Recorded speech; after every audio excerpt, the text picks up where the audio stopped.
नमस्कार बच्चों। आज हम देखने जा रहे हैं एक नया पाठ और पाठ का नाम है दयालु बालक। बालक मतलब छोटा बच्चा, लड़का। चलो तो शुरू करें। एक बालक घर जा रहा था। रास्ते में उसे एक पेड़ दिखाई दिया। पेड़ पर एक घोंसला था। घोंसले में 2 सफ़ेद अंडे थे। अंडों पर एक चिड़िया बैठी हुई थी। बालक पेड़ पर चढ़ गया। उसे आता देख चिड़िया डर कर उड़ गई। वह चींची करने लगी। बालक ने इस बात पर ध्यान न दिया। उसने दोनों अंडों को देखा। बालक को दोनों अंडे सुंदर लगे। उसने सोचा, इन्हें घर ले चलूं। इन्हें देखकर माँ खुश होंगी, बहन भी खुश होगी। इनसे हम दोनों भाई बहन खेलेंगे।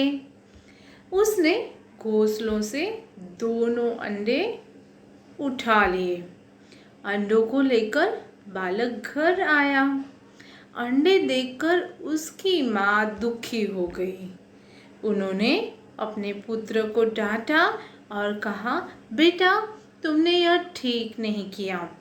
तुमने एक माँ का मन दुखाया है। घोंसले में अपने अंडों को न देखकर चिड़िया रोती होगी। बालक अपनी भूल पर पछताने लगा। रात को उसने एक सपना देखा। सपने में उसे चींची की आवाज़ सुनाई पड़ी। सवेरा हुआ तो बालक घोंसले के पास गया। उसने दोनों अंडे घोंसले में रख दिए। चिड़िया घोंसले के पास बैठी हुई थी। वह बहुत उदास थी। बालक को घोंसले के पास देखते ही वह उड़ गई। उड़कर वह दूसरी डाल पर बैठ गई। बालक ने चिड़िया से क्षमा मांगी। चिड़िया, मुझसे भूल हो गई।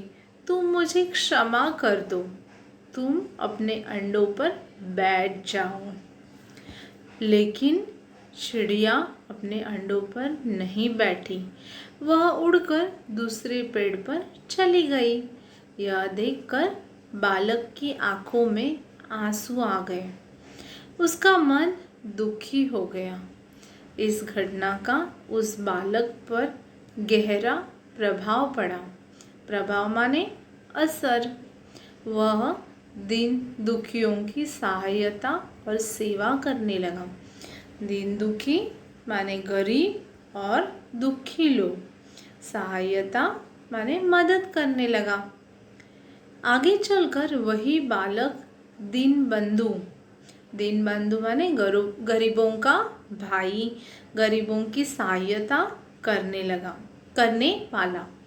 एंड्रयूस दीनबंधु एंड्रयूस के नाम से प्रसिद्ध हुआ। तो बच्चों, कैसे लगा ये पाठ? और हमने क्या सीखा इस पाठ से? कि हमेशा हमें दीन दुखियों की सहायता और सेवा करनी चाहिए।